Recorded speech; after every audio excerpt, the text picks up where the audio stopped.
My name is Kendall Milton, and this is Kendall in Wonderland. Live from Wonderland Avenue in the hills of Laurel Canyon, where I live with my love in the same neighborhood that housed some of the greatest artists like Joni Mitchell and Jimi Hendrix, on the same street where the Wonderland murders occurred, I am a true Holly woman. A screenwriter, actor, songwriter, producer, and comedian of sorts. And yes, Nicolas Cage once accused me of opening a portal to dark magic. I'm here to bring some much needed feminine energy to the twisted town of Hollyweird, and I don't intend to do so quietly. Kendall in Wonderland. How do I get to Wonderland? Over the canyon, past the stand, I sit amongst the trees. Ew, is that sap on my ass? Kendall in Wonderland. No, like I'm really ADHD in case you can't tell. How do we get to Wonderland?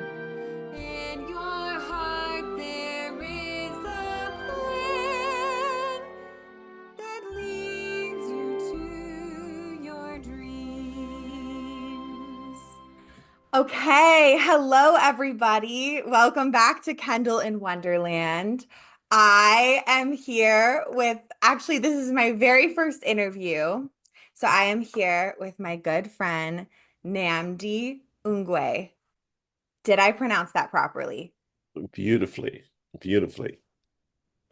Okay, cool. I am here with my good friend. He is a writer, actor, comedian of sorts, TikTok star, I believe former soccer star, twin, like dad, does it all. A man of many talents.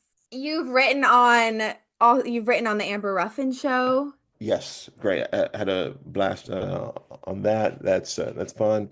I also wrote on over right for Tab Time, which is a fun show with Tabitha Brown, Emmy Award winning. Hello, and the Blippy Job Show, another fun show, which is out there in the world. So yes, I've been fortunate enough to write on different projects as well as perform on camera and on stage as well. So that's me, y'all. That's me. That's all you're getting from me. Yes, and you've an improv group, Three Pete, right? Yeah.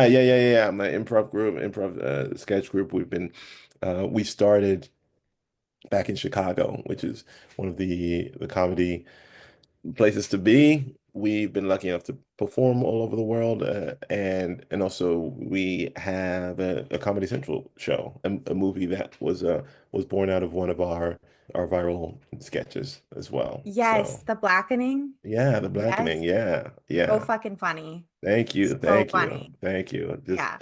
it's been a wild ride. Yeah, and the story of how you guys started too is like inspirational too, if you want to talk Oh, a little bit about thank you. that and Yeah, what yeah. you Well, saw needed to change in like the improv world and how you guys kind of, yeah. yeah. That's so true. I mean, see, y'all, we are friends because I haven't even thought about that story. We talked about this ages ago. Yes, the group Three Pete, we are an all African American group. We were in Chicago at the time. There wasn't any of that. There wasn't like African American groups like getting to perform on big stages, big with big platforms. And us individually, we're all fans of each other on different sketch groups, different improv groups and teams. And when we would go out for auditions for different projects that would come to the city, and there weren't too many in Chicago, we were always paired up against each other. And we were like, no, we love each other. We're fans of each other. Let's do our own thing. So we got together, created our own group. Again, at the time, there was not much diversity. There's only a tiny bit more now, but nobody wanted to give us a stage, so we went over the heads of the creative directors, went to the owners and said, "Hey, can we have a show?" They said, "Sure." They gave us a Monday night slot, which Monday at 10 o'clock for anyone who knows art or theater, that's a dead spot. Nobody goes to shows at that time. So the first show we did, there was more of us on stage than there were in the audience. There were like four 4 people in a big 160 seat theater. Following week, there were about, 14, 15 people in the audience watching, but we didn't care. We just had a blast. We just loved it. And 4 weeks later, we sold that thing out. The word had spread of how much fun we were having being ourselves performing. And then, the 160 seat theater in Chicago on a Monday night. We sold that thing out for years after that, and it attracted attention from outside. And now that helped give us a leg up to be able to individually do cool things. Like I've been able to do cool things, and so have the others. And as a group, we still love each other and perform to this day and still tour. And that's kind of the quick version of the three beat story. I love it. You did such a good like synopsis too, because I know it's like such a journey and you packed so much in there. I think that's so cool though. I feel like Yeah. that's the epitome of like just okay, no one's opening doors for us, so we're gonna build our own fucking doors, and it led to so much, it seems like, right? I mean, Yeah. yeah, yeah. What kind of doors did that kind of open for you? How did your journey kind of unfold after that? Yeah, it's good. I mean, I will say too, because like we, I personally, I'll speak for myself. I personally remember feeling like there was a need for something different for people to look up to. New people newer to if they wanted to perform themselves and not quite see themselves on stage, or just wanted a different flavor of things that are available to watch just as an audience member or for entertainment that wasn't around. So I thought it was like really I did recognize that we were doing something cool or are doing something cool and different, and it's bigger than just me or just us. And and definitely because of the fun we were having, because we again, I am a fan of all the other people in my group. We attracted attention from outside, from other parts of the country and the world, and definitely opened doors for me personally to go and perform and teach in other places, and still does to this day, but also attracted the attention of the television and film industry. And so we had executives and stuff coming to check out our shows in the different cities that we'll do in New York, Chicago, and LA, and to talk to us and get to know us. And that definitely helped with opportunities like for us getting onto shows. Like I think from there, John was the first one, or maybe one of the first ones to get like a really big job, and we were all like, "This is so cool." He still does to this day work with Stephen Colbert on the Late Show, on the Late Show with Colbert, and as a Yes. writer. And yes, we just Googled it, and yes, Yeah, it's like we correct. don't wait, late. That's my whole thing is like I don't yeah. Yeah, yeah. Words. Yeah. Yes. And he's been there forever, but I just remember us all celebrating like, yo, this is so cool. Like people are recognizing the talent in this group, and then that happened, and then everyone else started to get to do more cool things that helped support individual dreams as well as collective dreams. So that's just been so cool.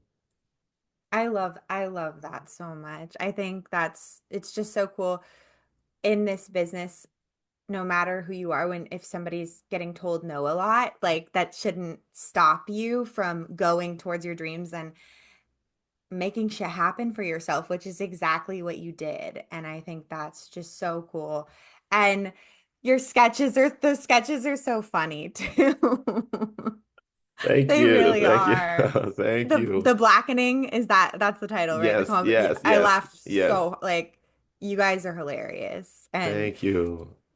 yeah, and I'm gonna link it below. I think everybody needs to watch it. It's really funny. Oh, please. Yes, that'll be great. That'll be great. Yeah. And it really does. I mean, that and all the stuff is like it 100% is a the right reaction to a no in my opinion. Like a lot of the things I've been able to do and so many friends have been able to do come from getting a no and not taking that to heart. Like if somebody says um, rejects you in whether it's an audition or you're pitching something. Maybe it's not needed by that person in that moment, but if it's something you enjoy and you think is cool and are passionate about, there will be and can always be other avenues and other lanes. The no's aren't always, if you get a no from one person, that person is just one person. There could be other factors that you may not ever find out about, which are the reasons for the no. And so it's easy to just kind of fold and give up, but you have to keep on pushing through is kind of the lesson, the theme, the moral here. Yeah. Yeah, I think that's so true. It's like also when you're getting no's, I think sometimes there's so much about taking the power back of like, I'm going to create my own opportunities. And it can be it can be discouraging, but I think the people that succeed in this business are the people that like make lemonade, right? Yeah, Like yeah, take lemons and yeah. make lemonade. And yeah, and I think are scrappy and are able to just be like, okay, I'm just gonna like, like it's a survival of the fittest in some ways. But I think that's true, right? I think yeah. So I Yeah, love that story. yeah, And I love yeah, how it kind of led to all this unfoldment of all these other things for you. And it's yeah, really cool. Yeah. yeah, yeah. And I wish there was an instruction book or playbook or anything on how to make that lemonade, but there isn't. You know what I mean? Like the lemonade could be doing a one person show. The lemonade could be starting a group. It could be the lemonade could be making a web series, or it could be, you know, producing your own kind of like indie film. There's so many different ways to like do your thing. But it's absolutely doable. Like we've talked in the past about the different things that you could write your own thing that you're passionate about, and somebody else will dig it, or you could jump on board and co-write with somebody or whatever. There's a million different ways to make the lemonade. I love that too, right? There's so many ways to get there.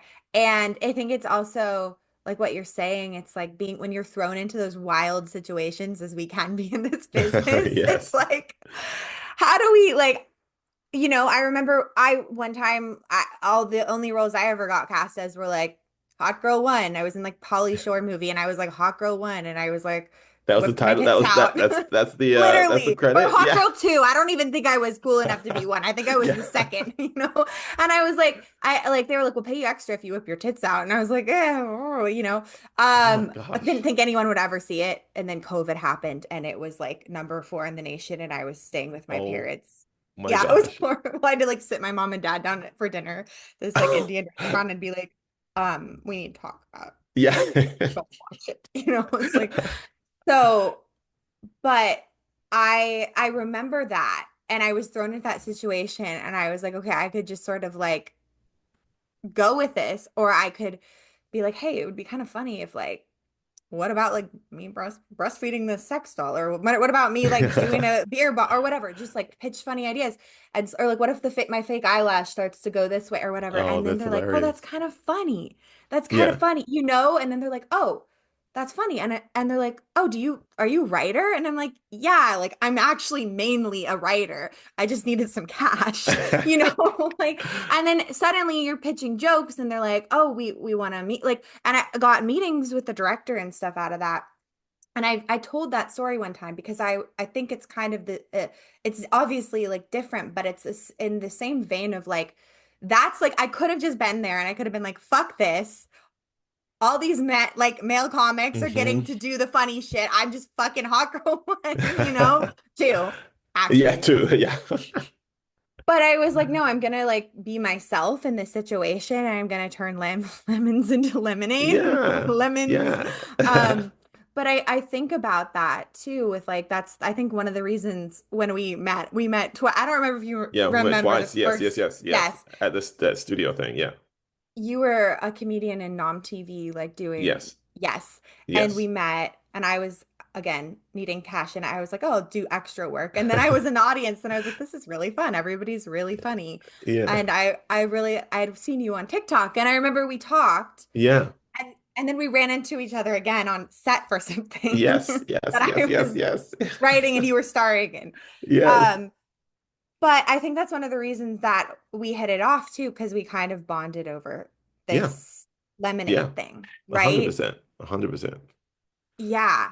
And I Yeah. think that's the key to anybody, I think that a lot of stuff still needs to really change in the business. Hmm. And I think though that's how we change it. We Yeah, make lemonade, yeah, and right? 100%, 100%. And like both of these, like I love what you're. One of the things that's jumping out here is like advocating for yourself. I know some folks could hear that and think, oh, I gotta go pick a fight with some folks, and it's not necessarily that. It's just kind of, um, hey, I think this is cool. I'm passionate about it. I'm gonna bring it up. You could have easily just kind of sat back and got the cash and got out of there. Or, or you and I could have, well, the multiple times we ran into each other, we could have easily just been like, hello, and carried on. But there was a bit more we wanted to say to each other and to other people in those situations. And it blossomed into these cool stories, experiences, learning moments. And I really, really, really think that those kind of things are important for us as individuals, but also the decision makers to hear and make these changes or be open to hearing from other people as well, you know? Yes, I think that's so, so true. And I think I love what you said about you can advocate for yourself and, you know, do so. That's a lesson I had to learn. You can do so with love too, Do so with like love, you yes. can do it with love because I've gotten my rage like I've been rage like I've been angry about things and I've definitely gone that direction. Yeah, And, I think that I've also realized, okay, can we all find some empathy? And, yes, there are things that really need to change. And I always like to say that, like, and just in life, like in anything, like, unconditional love is an unconditional tolerance. Like, stand up for yourself, hold people hmm, accountable, right? For their bad behavior. I think we have to do that in this business. But also, you can fight with love. And yeah, that just means advocating for yourself and being like, hey, what if, like what you guys did? Hey, what yeah, if we all band together and we do this? And then yeah, it just expands because, like, love, I just believe love expands? So yeah. I I love think that. yeah, and just like it can be it can be hard when you feel like downtrodden sometimes in this business and you're like, "Oh, I'm so over the shit." And you want to like, but I think that it can be more powerful to do so with love sometimes. Not to say that when you're fucking pissed, sometimes you need to be fucking Yeah, yeah, pissed yeah, about yeah. things. Um, but yeah, I think that's really cool. And I feel like for you, your journey just kind of when you're following like your joy and what feels good, things just kind of unfold, right? I mean, what would you say about that to people? Because I think sometimes people can get so caught up in the like, and I know I've done this too at times where you're so attached to like, this has to be the gig, right? This is the thing, or this is how Oh it's going to gosh. happen, right? Yeah. What was any words of wisdom or anything in that, Listen, you know? I love that you said following the joy because one of the phrases that's common and themes, especially when performing when improvising on stage for a live audience, is following the fun. And I instinctively took that theme, that idea, I took that off stage and just kind of applied it to my day to day. So I definitely back in the day before I was able to be a full-time artist, I was working like corporate jobs. I've done like Enterprise Rent a Car and Groupon back in the day. So sitting in those offices 9 to 5, just like not having fun. Sorry if they're listening, but Too bad. I, I also Groupon. I call myself a Groupon whore because I you used to write articles for Groupon and I you had to like did? snap. Yes, I had to like write about nail deals and things, but like you had to like compete with other writers to like get the article. It was like they drop them all in a thing and you'd had to be like, I claim this one. And I was like, I feel like a Groupon whore. Like and you get like $50 an article. Like so it's so I had sorry to interrupt, but I was like, I have to say I did the Groupon thing So too. we both Different. did Groupon? Yes. This is Yeah. crazy, y'all. This is crazy. Yes. I remember those things because people would complain about it. I was customer service, so I was, people We would like, probably yeah. walked back then, you know? We had a meet cute Someone back then too. We don't even exactly, know. exactly, Yeah. exactly. Yeah. That's crazy. That is insane. Yeah. Yeah, Yeah. yeah. So like I was doing that. That was Enterprise first, and then when in Chicago was Groupon, and and then when I was working at Groupon, I wanted to be an artist more, but I didn't want to like take the jump. And then I was just like at a show, and somebody was talking to the audience, and a performer was talking to the audience, and they were just telling a story, and part of the story it wasn't a punchline, it wasn't an emphasis, it wasn't the theme of the story, but they just casually said da da da da da, and the money will come, and then they kept talking, and for me sitting in the audience, I needed to hear that at that time. I needed to be like, oh, the money will come. So the next day, I went to my manager at Groupon. I said, "Hey, I'm going to be part-time." So I went from full-time to part-time immediately. And as soon as I did that, things started. I allowed myself to open up and follow the fun, accept, and then opportunities and gigs started coming my way. I was like, "Oh, okay."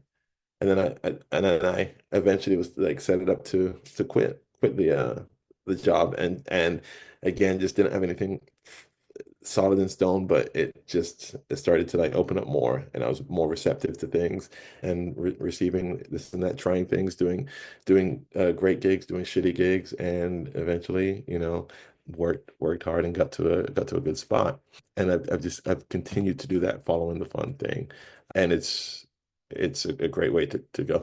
Obviously, you have to wear multiple hats. You have to be on top of things. It's not for everyone, but it is helpful in whatever lane you're in, you know. I love that so much. I think that's so it's like the universe, you just kind of like you open yourself up and you say, okay, I'm gonna be brave, I'm gonna do this. And the universe does, you do receive. And yeah, and the money will come. I think that's Hmm. one of the things I've learned is like we can limit ourselves so much. Oh, I don't have the money for that right now, or I can't do Hmm. this or whatever. You can rack that credit card up, okay? And something Racket. will happen. You'll get into an accident, you'll get a settlement. I don't know, but like something will you'll figure it out. And Yeah. like because I think about that a lot. I think your words of wisdom, I wish I had come to that a little sooner. Yes, I followed the fun and the craziness and all that, but I think there's been a shift in myself that I love what you're saying, where I'm like suddenly like, okay, I've never done stand up. I need to just take a Mm. class. I need to just do it. I've spent so long writing, acting. I want to open myself up to that. Oh, well, the class is this. Whatever. Just fucking pay for it. Do it, And like then things have started to sort of Hmm. come. And Hmm. I think that's the key. And it's really inspirational to how you just sort of like you just follow the path through Wonderland. You're just like, Yes. you really are, though. Come shine with me, align with me, authentically true. Bloom into you. Hello, hello to all you crazy Mad Hatters out there. So, this is just a quick little interruption to let you know that this specific podcast episode is brought to you by Kundalini Kendall. That is me, myself, and I, and that is my global healing brand that strives to help you, sensitive souls, artists, women, come into their power, realize their true potential, and align to their dreams. This process has helped me align to my dreams and attract miracles into my life in so many ways. And I want to let you in on this secret and how I've done this and how I've truly shifted my life in this way. But I do want to be sensitive to everybody's time, vibe, what they're into or not. So if you do not want to get woo-woo with me, about how I have aligned to my dreams by shifting my subconscious world, then I invite you to check out the timestamps below and you can skip ahead to the podcast interview. But I do have some special surprises and treats in store for those who really liked what NNAMDI and I were talking about when we talked about taking lemons and making lemonade and following the fun to lead you to your dreams. So if this is lighting you up and bringing you a sense of excitement, I invite you to stay tuned and really listen to this quick little interruption, and we will be back to the podcast in no time. So the example I love to use is if you're watching a movie, say you have a movie projector and you got your little twinkly lights from Pinterest and you're projecting a movie onto a screen in front of you, but like the show Dahmer is on and you're like, the fuck you, that's gross, I don't want to watch a show about a serial killer. You're not going to go up to the projected image on the wall and try to change it. I mean, you might make some cool shadow puppets, but you're going to look kind of weird, you know? What you're going to do to change the image being projected outwardly is go to your little laptop and put on your favorite rom-com like 50 First Dates. That's just mine. But you're going to put on something that brings you specifically joy, and that's going to change the image being projected on the wall. That is exactly how your subconscious mind works. This isn't some woo-woo witchy shit. Well, it is. I mean, trust me. But it's also based in neuroscience. It's the stuff that NNAMDI and I have been talking about this entire episode. The idea that you create your own reality with the beliefs that you hold within you. For example, if NNAMDI hadn't believed that he could turn lemons into lemonade, he might not have created all these amazing opportunities for himself. I've had many similar experiences in my own life of taking what felt like fucking lemons shit and manifesting my wildest dreams out of those lemons. I am living truly the life of my dreams in so many ways. And I want the same for you. And the way that I got there was by deeply rewiring my subconscious mind, the deep core beliefs I held and picked up from childhood, and shifting those on a deep level in order to completely shift my outer reality. When you shift your subconscious mind, you shift the actions that you're taking towards your dreams, your belief in yourself, your confidence. But also, this is energetic. This is about attracting things to you, that lucky girl energy. So I am inviting you. My healing brand is called Kundalini Kendall because Kundalini is the word for feminine life force energy, but all of us have life force energy within us. It doesn't matter your gender. It's just that sort of magnetism, that lucky girl energy that attracts your desires and dreams to you. And in honor of this podcast episode being my very first podcast episode and the beautiful conversation that NNAMDI and I had, I have channeled 3 specific meditations, one of which I have had for a long time, but 2 of which I channeled specifically because I was inspired by our conversation in this episode. These meditations are going to help you align to your dreams.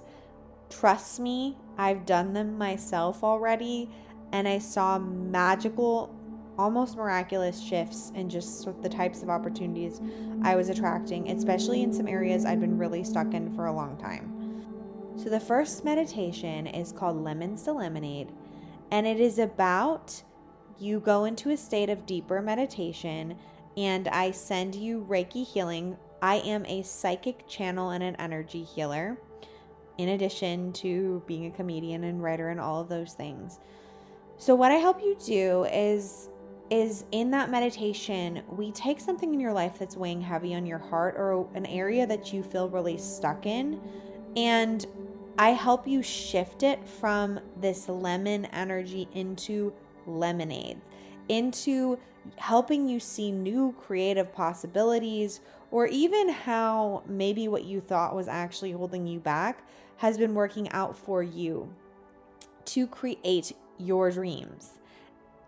Just like NNAMDI did with his improv group, where he formed it himself. It's that energy that's allowing you to see possibilities that are right in front of you that you maybe weren't able to see before. So the Lemons to Lemonade meditation is really powerful. It helped me take some big, massive leaps in my life that led to quantum leaps in just my career and the things I was attracting. So I really invite you to check that out. It's only $11. That is more than fucking parking in LA. Okay, let's just be real here. So I have linked that below. You can find that on KundaliniKendall.com. There is a section called Wonderland Meditation specifically geared towards those who have found me through the podcast. I am going to link that below. And then I also got inspired to channel a Follow the Fun meditation. This one is, we do a little deep inner child healing, but I am very specialized in a technique I call IFS, which is internal family systems. It's based off the teachings of the psychologist Richard Schwartz, and it is one of the most powerful forms of healing that I have ever found myself.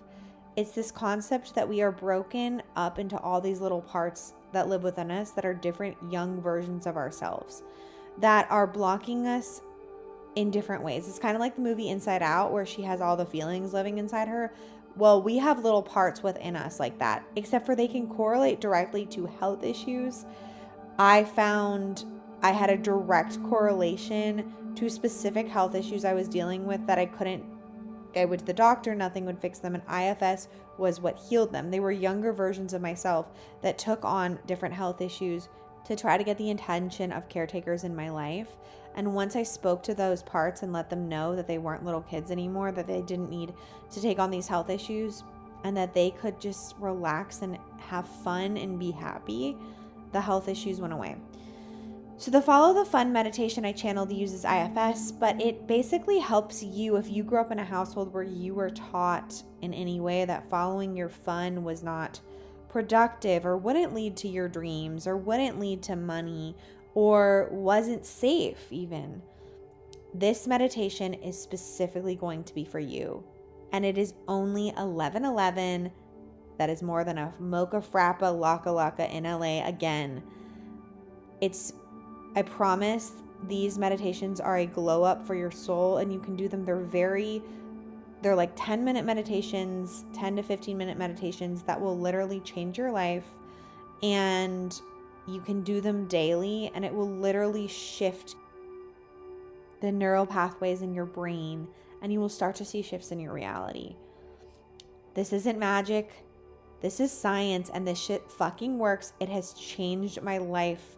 It has made me bloom into the most healthy, happy, confident version of myself, living my most authentic dream life. So this is to help you align to your most authentic dream life. So that is also only $11.11. And then I have a Lucky Girl Energy meditation that I channeled years ago, and it is truly like a daily enema for your soul. It is going to give your energy such a glow up. So you are living in a perpetual state of Lucky Girl energy. It is Reiki infused. We do some really fun visualization with a pot of gold and like really aligning to your desires and allowing them to come to you, and then some really powerful affirmations. And what makes this meditation, in my opinion, stand out from other Lucky Girl affirmations out there is that we do deep subconscious rewiring work, and then also I Reiki infuse it. And this meditation I did for years. I've done for years in the morning, and truly it has attracted miraculous opportunities to me, and just it feels really good. It feels really, really good to believe and to start to really retrain your brain, especially if you've been through something very traumatic in your life, which I have been through a lot of trauma too, to actually see how everything is working out for you. that the universe is on your side, and that your dreams are meant for you. And I'm doing a deal because usually that meditation is $22.22, but if you want both the Follow Your Fun and the Lemons to Lemonade meditation, and you're interested in this Lucky Girl meditation, I'm doing a special package right now for $33.33. You can get all three of those. So I have linked all of that below. And again, if you're confused, it's going to be at KundaliniKendall.com under Wonderland Meditations. I love the psychic energy healing just as much as I love being a comedian and an actor and a writer and a songwriter, because it is so aligned to my soul. It all is the same. It's all creativity flowing in a way, but truly I have changed my life by changing my inner world, and I want the same for you. I'm here to help you align to your dreams. So if this spoke to your soul, I highly recommend that you go to KundaliniKendall.com or check out the links below and check those meditations out. And now back to our wonderful episode. Come shine with me, align with me, authentically true, bloom into you. Tell me about your favorite thing that you've worked on, because you've worked on a lot of different stuff. The thing that you're just like, oh, yes, I want more of that in my life, you know? Oh my gosh. Okay. Okay. Okay. This is great. But this is a great question for me to answer. I'm gonna mention two things. Oh, I've been very fortunate to work with awesome people and awesome crews. The Tabitha Brown show that I'm on right now, the Tab Time, is very cool to be, an Emmy-winning show. It's very cool to be on a show with a host who's as wonderful as they appear to be on camera. There's stories of people that are nice on camera and not the best off camera. This show is not that. She is wonderful, and all the people I work with are wonderful. I worked on Amber Ruffin Show. Amber is the same way, even more delightful. She comes from the improv world, so we got to perform together on stage, as well as began to write and really check off a box of wanting to work on a late night show and do jokes. As a fan of those kind of things, and as a comedy nerd working 30 Rock with the best crew, like, just loved it, loved it, loved it. I am very, you mentioned earlier I'm a twin. My family, twin brother, younger brother, older sister, and mom. We're a tight little crew, and big, big, big dream and goals and everything is to, like, just fold them into everything I do. And my twin brother is my co-writer on a lot of things. We sold a show together and done some other things, but we also got to direct a project for Roku, a short film for Roku that we got to write, and that is tops because it's family, because it's with my twin. We got to direct it, and it is fun and cool, and it's the first of many that we're doing together. So that will be number one. I love that. And I was actually, that's so funny. Does your twin brother act too? Does he perform? He performs. He's not as insane as I am, but he's the smarter one of the two. So he does do like improv and stuff, but like he doesn't do much on camera work. But Okay. yeah, he's the brains.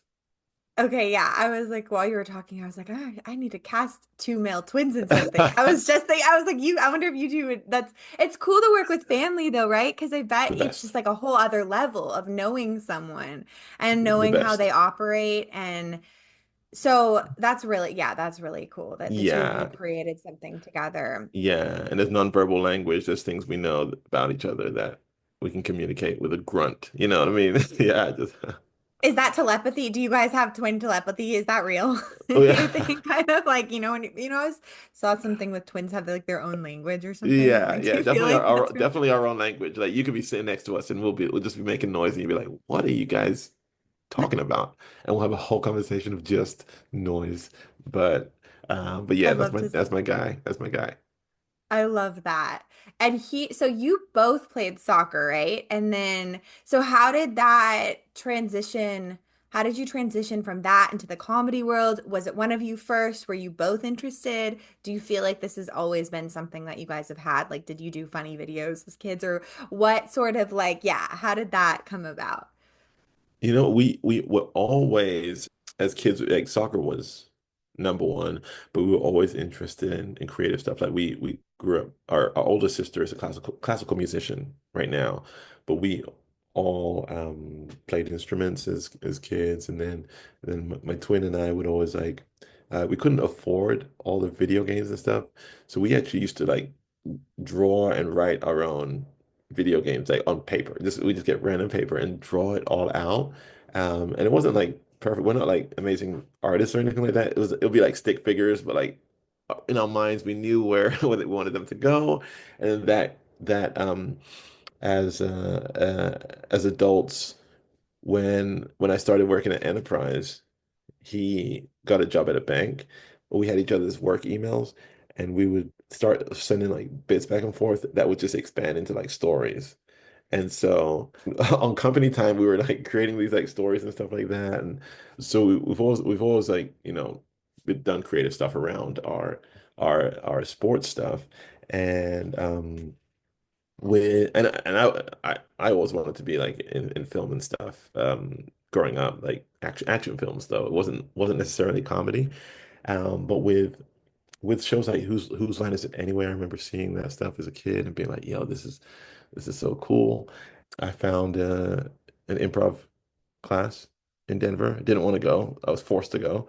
It was nice. It was nice. Please don't nobody get mad. It was a nice way of being forced to go, and I went and I had the best time. Met one of my dearest friends, Mo Welch, who's a successful stand-up comic now, and we met day one. We're besties, and my brother was like, "What is that? What are you talking about? What is this?"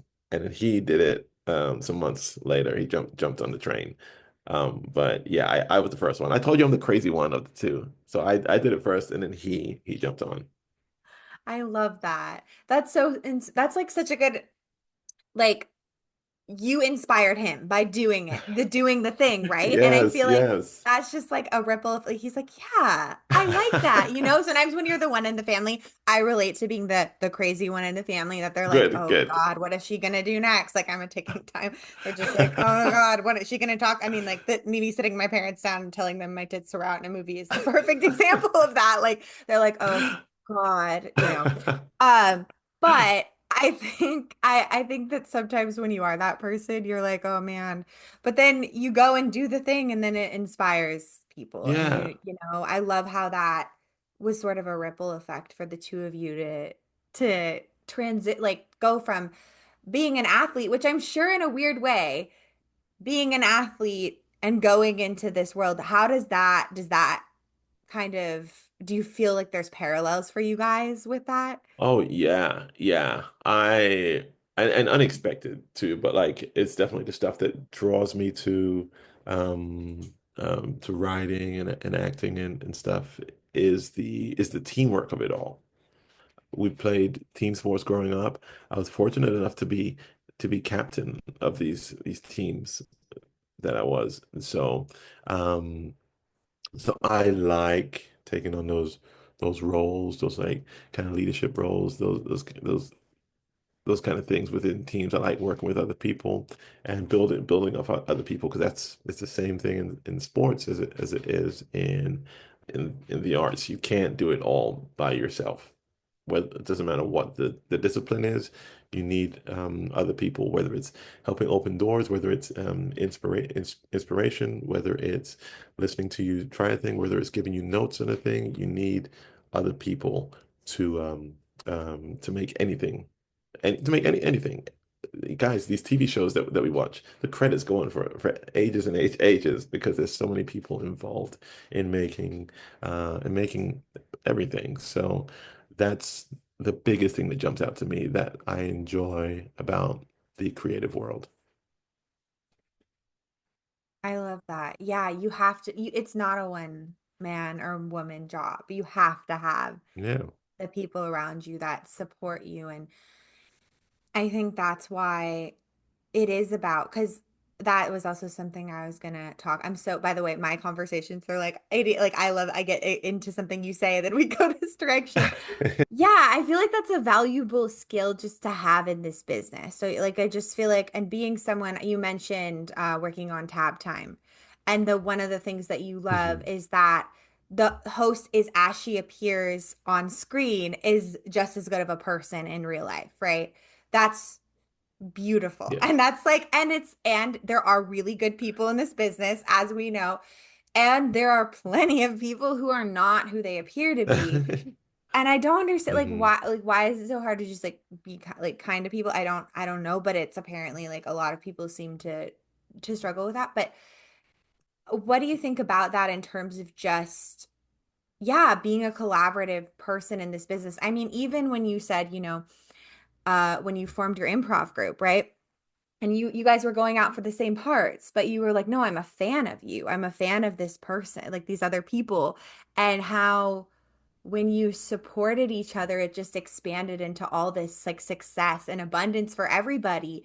I wish more people had that mindset sometimes in this business where a win for one of us is a win for all of us because we're all kind of working together on things, right? I love that. That is 100% true and real, and that's part of following the fun for me. Where because like I remember before moving to Chicago, which again, the comedy world especially, but obviously there's like theater and things like that there. But in the comedy world, I remember people being like, "Oh, Chicago's competitive. Chicago's competitive," and me personally being like, "What? What does that even mean? What are you talking about? Competitive?" And like. I I just want to like go out there and have fun. There's a lot of shows, a lot of opportunities. I can perform for a thing. I can write for a thing. I could be a sub. I could be a backup.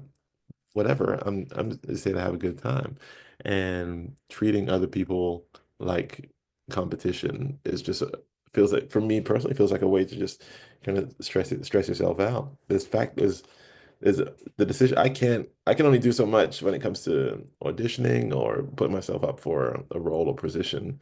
There's there's people that have other ends or have other advantages that I can't or won't have in that moment. And I know my time will come if I'm just like somebody that people want to work with. I can't I don't like approaching things that way and treating people like competition.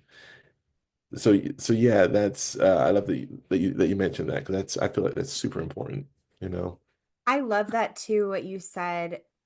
Like you something that you just said, it reminded me of this concept too, like sure, we can have people that have similar, they grew up the same or whatever, they have similarities to us.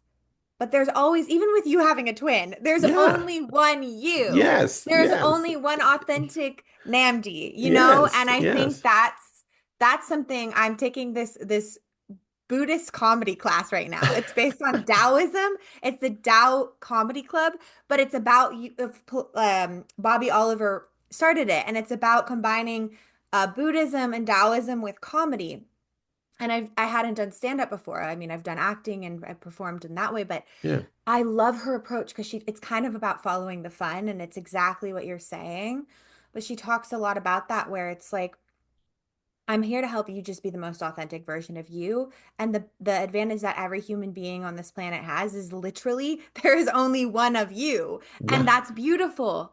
And the more people just lean into that, it's like I like to think that we can all be these like puzzle pieces where we all fit together, but we're all really different. And that's like we're Yeah. all like it's like unity or whatever. It doesn't have to mean that we're all the same because we're not. But it's like we all fit Yeah. together in our own unique sort of way as people and artists. And I think that's a really beautiful way to approach things. And Yes.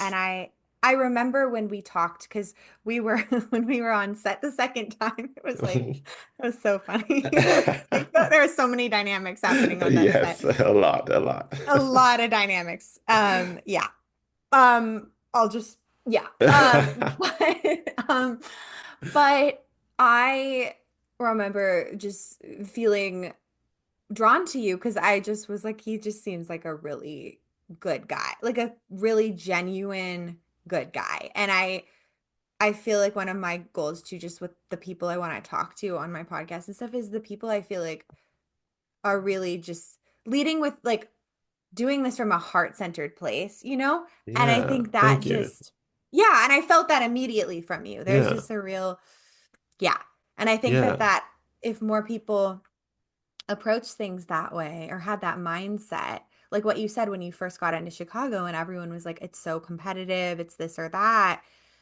There's one person you can tell yourself that story, and then you're going to create that reality for you. You're going to be, things will One be million hard, percent. right? Absolutely. As soon as you start saying that Right. and thinking that, you're gonna kind of walk around with this energy, this vibe that's not the best. It's not good for you individually, and it's not good to be around. Exactly. And it's like horse blinders. It's like me when I try to Yeah. wear my fake eyelashes that I can't see in and I give up on. I've given up on. I don't do well with the lashes. But it's like, you know, Yeah. and it's Trying like to. you can't see there's literally you can't see things and because you're like, well, it's competitive, so that has anything that seems too good to be true. And again, there are plenty of things that seem too good to be true in this business. Use your For sure. intuition with For that. sure. Like, don't be, but like you won't see the opportunities because two people can be looking at the same thing, Hmm. you Hmm. know, two people can be looking at the sky and one person can see all the clouds and one person can be like, there's a rain, like, you know, Yeah. but it's like, Yeah. it's just about perspective and then what's available from that viewpoint, I think, right? Yeah. I think Yeah. that's super important. 100%. Yeah. And then also too, I also want to mention too, because you're mentioning going on the stand-up journey. And another thing that I think is important to share and touch on and remember and remind folks is like that these journeys, some can be super long and some can be short. Like for example, like I was lucky enough to in Chicago try all these things and see which one worked for me. I loved I loved doing I got to do like storytelling as well. And that was only a short window, but I loved it. And but it wasn't like a thing that I was like, "Ah, I gotta keep on doing a thousand more of these shows." That was like that was that window and that time. Same with stand up and sketch. Like you can, for me personally, I put those hats on as the opportunities arise, but it's not my every day. And I got so much great experience and great stories from doing those things, and I feel like it's that way, and it can be that way for so many people, like in trying the different forms of art. You could producing could be your thing, or you know makeup or sound. Like it's just kind of like it's, but you have to try all these things. I love, love, love what you just said because that is so true. And that's such a healthy approach to it, I think, right? I think some people going back to the sort of like intense, like drill sergeant approach. It's like, I'm a comic now. I gotta do 10 open mics a week. It's like, you have a Yeah. child. Like you have like a mortgage to like, it's Go like, no, home. that's actually like go home. Like go to bed. Like seriously. Like I just like there's just people get so into these things and it's like, okay, it's just not healthy. I think that that's the best way to burn out of the joy of something Yes. too. Yes. I yes, I think that's why like for me the stand-up stuff, like I've been a writer for 8 years, a comedy writer and an actor. Like for me this it's just about following for the fun. I'm just like this is fun. Hmm. This is joyful. I'm having fun. There's no pressure put on it because I think that's the whole like Taoism, following the fun, whatever you want to call it, approach to life. It's just like, yeah, do what's fun. And then when you get burnt out, go on to something else that's lighting you up a little bit more and you can come back to Yeah. that, and maybe there's Yeah. a reason that you're really feeling passionate about one thing at one point and then you come back to it. And I think we all do have things that consistently light us up, but I think that's such a healthy I feel like somebody heard that and was like liberated by hearing that because it's like, no, you don't have to like, like, or acting. People can get so competitive about acting and be like, I'm going to take every class and Yeah. everything. It's like Barry or Yeah. whatever. I just like never, I was like, that's Yeah. just not my like vibe. It's just not my Exactly. Exactly. personality. So I think that's Yeah. so healthy. And I love that you just said that. Yeah. Yeah. Yeah. I mean, because people also don't recognize or realize that A-listers are always diversifying their stuff. Scarlett Johansson has makeup thing. Jeremy Renner did those housing thing. He did the, real estate or whatever before blowing up. The you got to do different things and not just be so lasered in on the one. Of course, you want to hone your craft and be great at whatever you do, but you should also like try other things for sure to keep your sanity. 100%. 100%. I think that's the healthiest way to just kind of keep the joy alive. Saw you just film something with Will Smith. Are you? Yeah, yes, it was super fun. Album coming out and did the things for his new music, and that was like a surprise and such a delight. And born out of me trying this internet stuff, which I'm not. I've had a lot of success, I guess is the word. I didn't want to sound too braggy, but I've had things go well on the internet or be received well, and that was actually again do things I think are funny on the internet, things that kind of crack me up a little bit, and then they're received well by other people. With the content and stuff I create, I found a way to do it where it doesn't consume my whole life. I'm not scrolling 24/7 as well. I'm trying to just keep it fun for me because I am a writer. I am a performer and stuff by trade. Those are the biggest hats I wear and will continue to wear. And through that approach, I've been able to work with celebrities and artists and other funny people that I admire. I am a huge fan of music. I mentioned that we grew up playing the piano, and my sister's a classical musician. I love kind of using the that like that tool, that device, that whole internet thing to kind of weave in. I'm sneaky with it. I weave in education with what I do. So I kind of point out or highlight like, producers and directors when it comes to like hit songs and hit to showcase and highlight that the songs that people remember there are so many people that are behind these hits and behind these pop culture moments, and that's like a little secret, bit of joy I get in receive my humor, my content on a surface level, but on a deeper level they're kind of learning and understanding, wait, there's more people to all these things that I like. I love what you just said. I've always felt like this too with comedy. It can be so disarming in a good way because people are just laughing and then you kind of are like you weave your message through, right? Like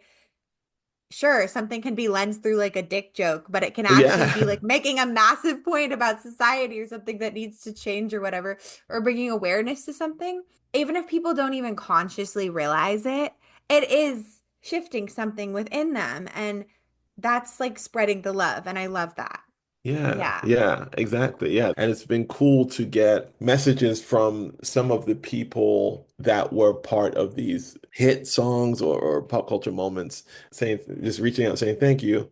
This person, oh, we all think this is so cool, and thanks for doing that. And those are unexpected and unintentional things, and I'm thankful for it all. I love it. It was all just from you started during COVID, right? Because 100%. yeah. Yep. And you Yep. blew up. Like you just like yeah. That It's was, crazy. but lemons out of lemon or Yes, yes, lemonade out of we're back lemons. to Like it. we were Full all the world. circle. Yeah. Full Yes. Yes. circle. Yes. Like exactly. You could have just been sitting around being depressed that the world was ending, but you Yeah. took that and you did something with it. Like we all were, and I think that's the key here. And it's been cool to get um messages from some of the people that were part of these hit songs or pop culture moments, whether it be a choreographer that I've highlighted, or a producer, or the person that did the voiceover's family, saying just reaching out saying thank you. Um, this person, oh, we all think this is so cool, and thanks for doing that. And those are unexpected and unintentional things, and I'm thankful for it all. I love it. I love it. I love that so much. I think that's just so cool. Okay, so where can everybody find you? And where can we, if we want to see you perform, if we want to see you do improv, where can we look out for you? Oh my gosh. I am online at on TikTok, if it's still around. Hopefully it's still around at first name, last name. So NNAMDI NGWE on TikTok, and then on Instagram, NNGWE17. It'll be in the bio, in the thing, in the description. You'll see it. Improvising, I do mention shows on in my Instagram. I mentioned them. I do have a website that I'll link to that. It's got to be updated. But hopefully by the time you hear this, you'll see that. And then yeah, and then I'm touring, doing live shows across the country and world. So that I keep up with that as well. Yeah. Amazing. I'm sure everybody will be, I'm sure a lot of people know who you are. And if they don't, they're going to be excited. You have to watch his TikToks. They're hilarious. They're really Yay. funny. And I'm going to end that Comedy Central sketch. Yeah. I'll Yes. link it all. We'll Yes. put it all in the bio. Um, okay. Well, thank you for joining me for this Mad Hatter tea party in Yes. Wonderland. I love having you. And yeah, thank you everybody for tuning in. I hope you all have a beautiful day. Kendall in Wonderland. No, like I'm really ADHD in case you can't tell. How do we get to Wonderland? In your heart there is a plan that leads you to your dreams. All right, thank you everyone for tuning into our very first episode of Kendall in Wonderland. The next episode is going to be me having an amazing conversation with one of my good friends and one of my favorite comedians, the renowned Eleanor Kerrigan. So please subscribe to the podcast, Kendall in Wonderland Podcast on YouTube. Follow the podcast on Instagram, Kendall in Wonderland Podcast, to stay tuned for that. And if you are interested, I am a WGA screenwriter, a comedian, actor, singer-songwriter, and yes, I'm a psychic, as I mentioned earlier. But my website, KendallElizabethMilton.com, talks about all the different things I do. I'm also a brand writer. I've written ads for brands like Apple. I write authentic, funny brand copy that people forget is an ad until they're laughing, quoting it to friends, and adding it to their cart, because I believe manipulation is out and true brand connection is in. I make brands irresistible, and yours could be next. So yes, I've written, produced, acted in ads for all sorts of brands. You can see that on my website.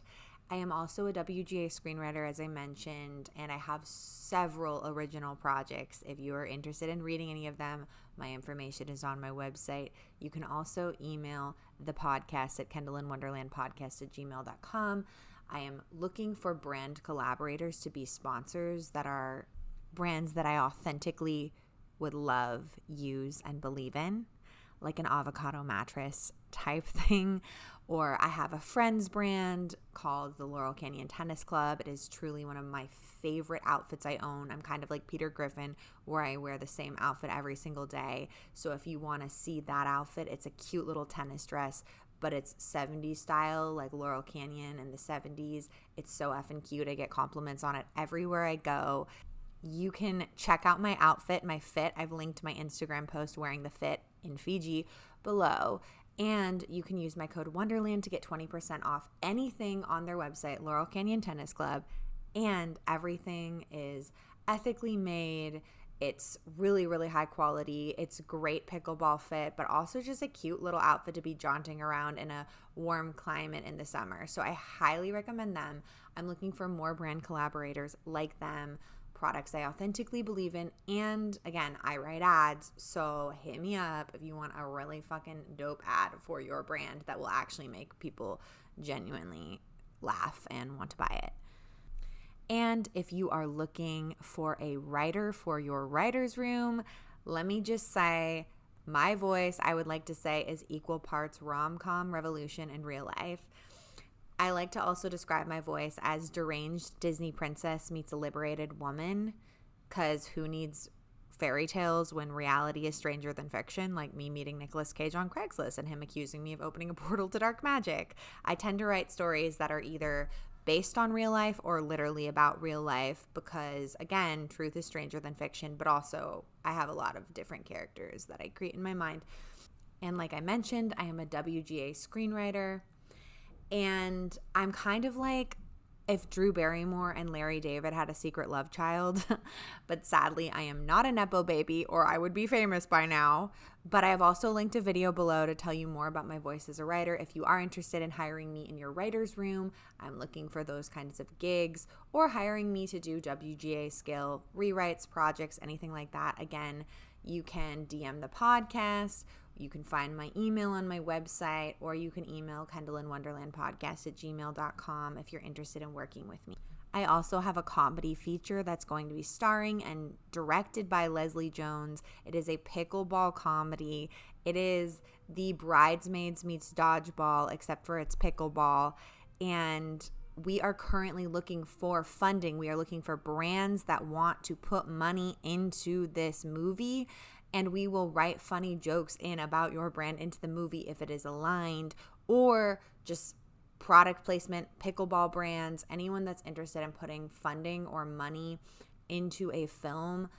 I have linked more information about that below. We are also looking for financiers who want to fund it that way.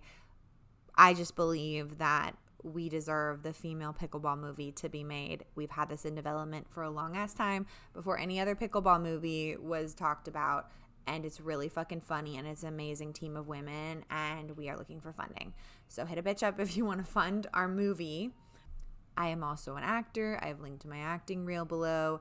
I like to describe my style as an actor, like, again, Drew Barrymore and Larry David's love child.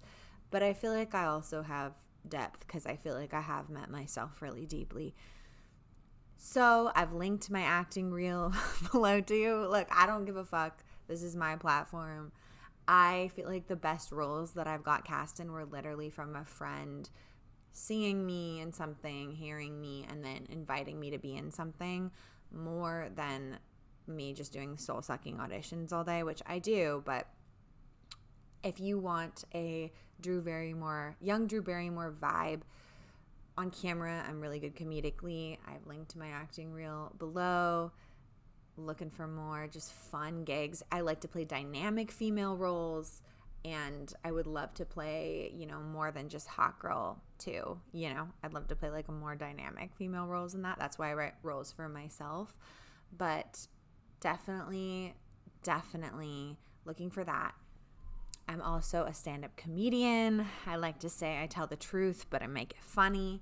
So if you want a female comic, if I really think we need more, I also know a bunch of badass female comedians, by the way, up-and-coming female comedians. So I got a whole girl gang of female comedians. If you want to book some young female comedians in any of your shows, you can find my stand-up reel on my website, KendallElizabethMilton.com as well.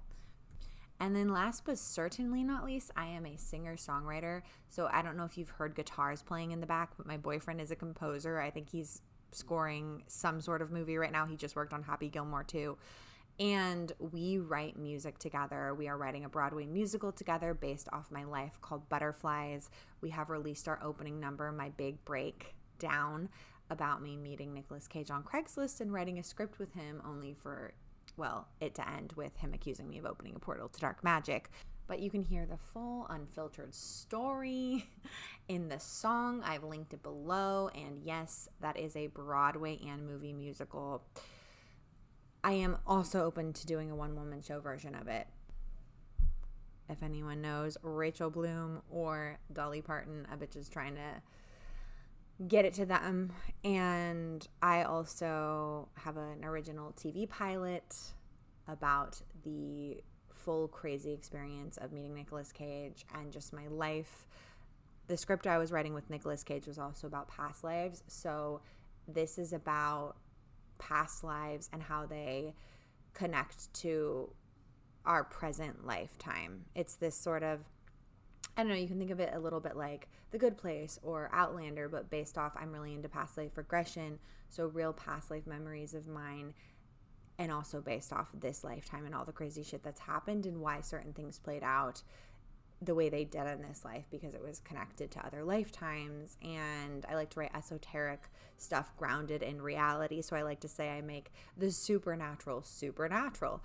So if you're interested in reading that, I'm looking for a showrunner. I'm very open. I got that too.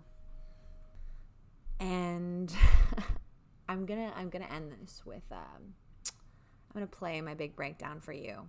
I'm gonna end this episode with that. But before I do, I have written brand songs and brand jingles with my boyfriend. So if you need a little jingle for your brand, hit a bitch up.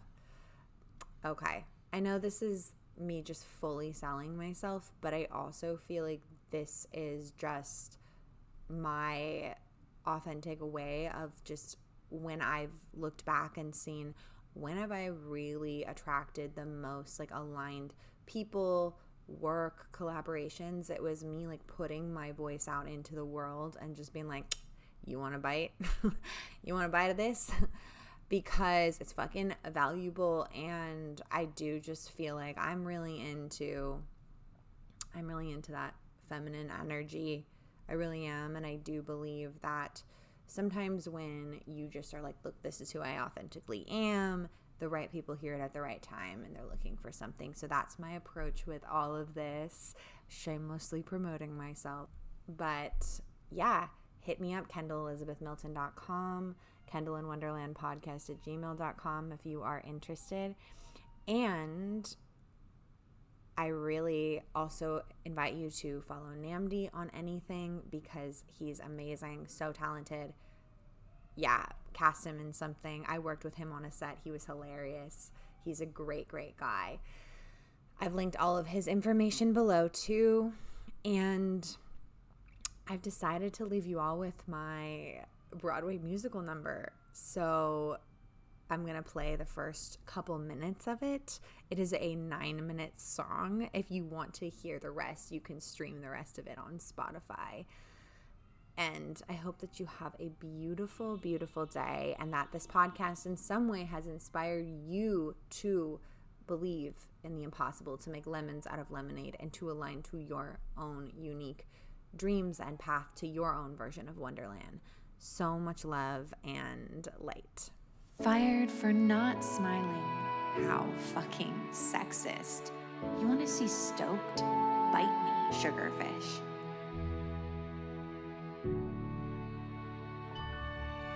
Do you know who I am? I'm not some phony.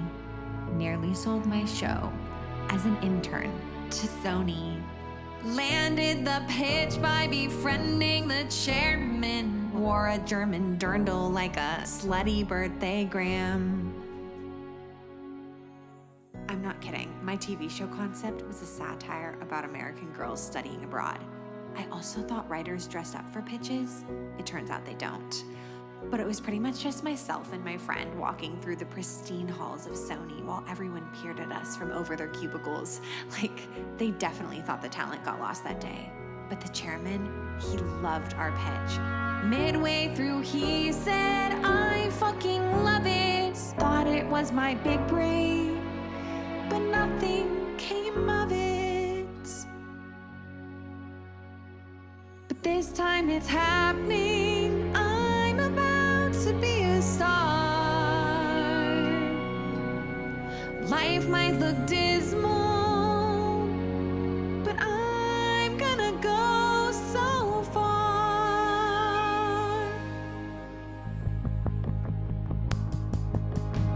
This is my big break, my cosmic plot twist, or it's a mistake, might go on Craigslist. Ooh, it says here need dual aerials to work 5-year-old's birthday party, day rate 60.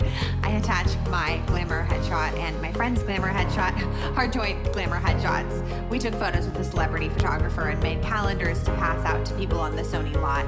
It didn't really help us as writers, but anyways. Sitting on hot turf, little kids hound me. Where the fuck's Prince Eric? They crowd all around me. It isn't better down where it's wetter, aka my thighs bound all together. But I know what's coming. I'm about to sell my show. So done with Craigslist. This gig's $150 though. We booked this new gig for an industry panel. Talk to the crowd about our comedy channel. How did I get here? Look, there's that celeb from High School Musical. Shit, it's that guy, Greg. Worked with him last week at a Mormon wedding. Said he's famous in China. How weird is this getting? Crowd thinks I'm famous, finding it hard to say. We're only here 'cause we both got rent to pay.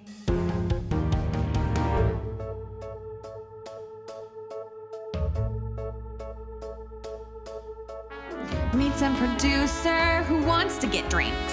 I'll read your script, he says with a wink.